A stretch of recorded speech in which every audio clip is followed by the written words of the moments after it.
नमस्कार, मैं हूं आपके साथ मयंक। देखिए, तुर्की में एक बड़ा प्लेन क्रैश हुआ है और जिसमें लीबिया के सेना के chief of staff Mohammed Ali Ahmed al Haddad की मौत हो गई। अब इस प्लेन क्रैश को लेकर कई थ्योरीज सामने आ रही हैं और सवाल ये पूछा जा रहा है कि क्या तुर्की में इस प्लेन हादसे के पीछे इजराइल की खुफिया एजेंसी मोसाद का हाथ है? क्या मोसाद की साजिश के चलते ये प्लेन क्रैश हुआ? इस तरह की बातें हो रही है। देखिए, इसका भी कोई सबूत सामने नहीं आया है, लेकिन इस तरह की चर्चाएं हो रही है। अब ये चर्चाएं क्यों हो रही हैं, प्लेन क्रैश कैसे हुआ, इसको लेकर कई सारे लोगों ने मुझसे सवाल पूछे, इसलिए मैं वीडियो बना रहा हूं और जो जानकारी अवेलेबल है उसके आधार पर मैं चीज़ें आप तक पहुंचा रहा हूं। देखिए, लीबिया की सेना के chief of staff Mohammed Ali Ahmed al Haddad की मंगलवार को प्लेन क्रैश में मौत हो गई। हादसा तुर्की की राजधानी अंकारा के पास हुआ। वह एक प्राइवेट जेट से लीबिया लौट रहे थे। तुर्की अधिकारियों के मुताबिक अंकारा के एसेनबोगा एयरपोर्ट से उड़ान भरने के कुछ ही देर बाद विमान में तकनीकी खराबी की सूचना दी गई।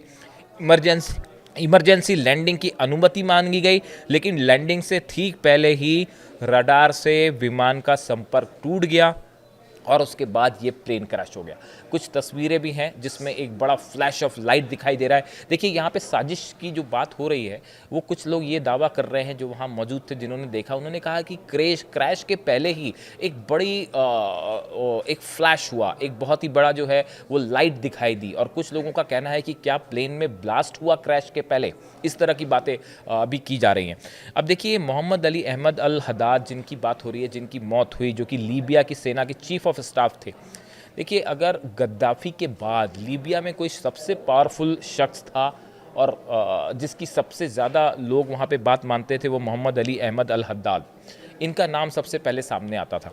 अब इनके बारे में हम जरा शॉर्ट में समझें, उसके बाद हम मोसाद वाली बात पे आएँ।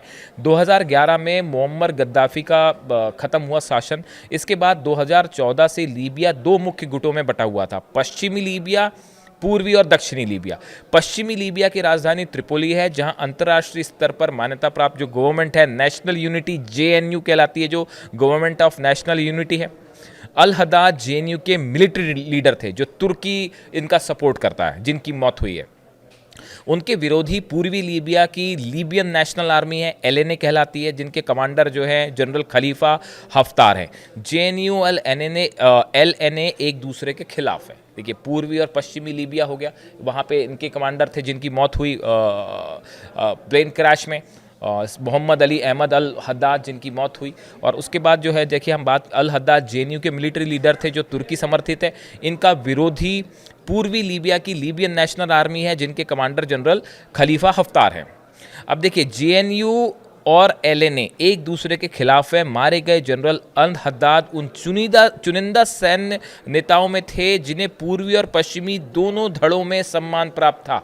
देखिए, जिनकी मौत हुई है लीबिया के chief of staff Mohammed Ali Ahmed al Haddad, ये एक ऐसे शख्स थे जिनको पूर्वी और पश्चिम लीबिया दोनों में एक्सेप्टेंस थी। दोनों गुट के लोग इनको समर्थन करते थे और इनका जो है प्रभाव माना जाता था।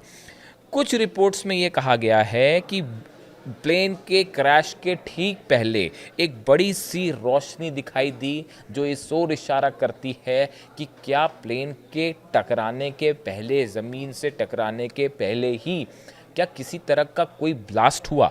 अगर यह सुनिश्चित हमला था तो इसके पीछे किसका हाथ है? ये वो सवाल है जो बार बार पूछा जा रहा है। एक साधारण सा जो है इसमें जो है शक की सुई वो एलएनए की तरफ है, यानी कि जो राइवल गुट है पूर्वी लीबिया का, जैसा मैंने आपको बताया, लीबियन नेशनल आर्मी, उनके चीफ और उस गुट के ऊपर के ऊपर शक जाता है।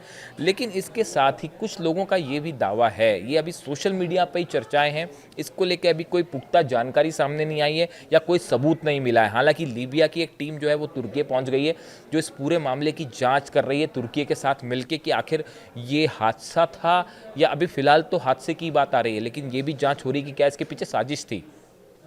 देखिए, कुछ लोगों का सोशल मीडिया पे और अनौपचारिक रूप से जो चर्चाएं हैं, उसमें ये दावा है कि इजराइल की जो खुफिया एजेंसी है मोसाद, क्या उसका हाथ हो सकता है इस प्लेन क्रैश के लिए? देखिए, ये कहा जा रहा है, पिछले कुछ समय से कहा क्या जा रहा है, आप सब जानते ही होंगे कि तुर्की और इजराइल के बीच में संबंध तेज़ी से ख़राब हुए हैं पिछले कुछ समय में।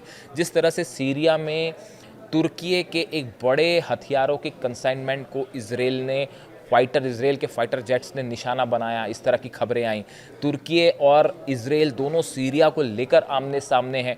तुर्की की तरफ से कई बार बयान आए इसराइल के खिलाफ। इस सूरत में तुर्की और इसराइल एक दूसरे के आमने सामने हैं और ये कहा जा रहा है कि क्या मोसाद ने तुर्की को एक बड़ी वार्निंग दी है इस हादसे को करके कि अगर आप सीरिया में जो है इजरायली इंटरेस्ट को नुकसान पहुंचाएंगे तो जो है वो इसराइल जो है वो तुर्की के अंदर भी जो है एक्शन ले सकता है या अंजाम दे सकता है। और जिस तरह से ये सब कुछ हुआ थोड़े मिस्टीरियस हालात में, तो अक्सर ऐसे आरोप लगते हैं कि भाई मोसाद इस तरह के ऑपरेशंस को अंजाम देता है। हकीकत क्या है ये जांच के बाद सामने आएगा, लेकिन लीबिया की सेना के जो chief of staff Mohammed Ali Ahmed al Haddad, इनकी मौत लीबिया के लिए एक बड़ा झटका है, क्योंकि वो एक ऐसे नेता थे जो गद्दाफी के बाद सबसे पावरफुल माने जाते थे। उनकी मौत के बाद लीबिया में एक बार फिर सत्ता को लेकर जो है वो संघर्ष वाली स्थिति बनी हुई है। तुर्की को भी ये बड़ा नुकसान है और मोसाद के ऊपर सवाल उठ रहे हैं। इससे जुड़ा अपडेट जांच में क्या आता है मैं आप तक पहुंचाऊंगा। Thank you so much.